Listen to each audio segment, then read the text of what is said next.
na umalis ang ating mga kababayan sa Pilipinas.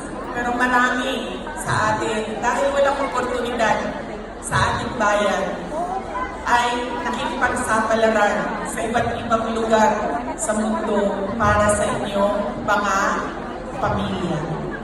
Kaya yun ang sunod natin na pagpasalamatan, yung ating mga mahal sa buhay. Bawat pamilyang Pilipino, kailangan natin magpasalamat sa kanila dahil binibigyan nila tayo ng lakas, sinusuportahan nila tayo, at tinutulungan nila tayo sa ating pakikipagsapalaran sa ibang lugar. Ayaw nila na umalis kayo, ayaw nyo rin na iwanan sila.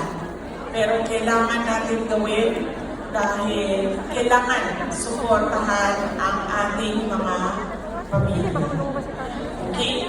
Magpapasalamat ulitin ko sa Diyos, sa Hong Kong government, Hong Kong Police, sa KOJC, sa inyong lahat, mga kababayan namin na nandito, at syempre kailangan natin pasalamatan ang PDP.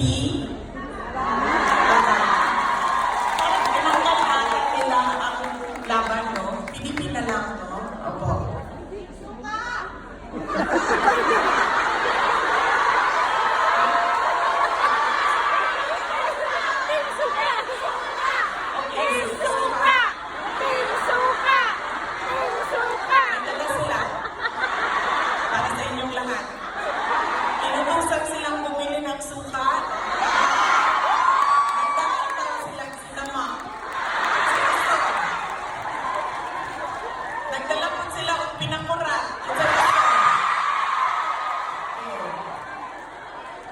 Bagay na sa Lechon Macau, pinakurat.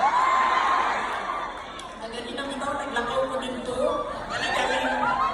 Ay, sorry. Kanina, naglatakad ako doon. Yung bang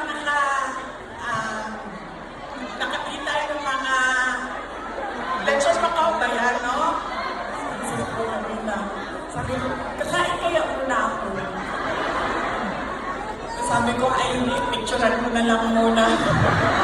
Andito sa aking cellphone yung roasted duck at yung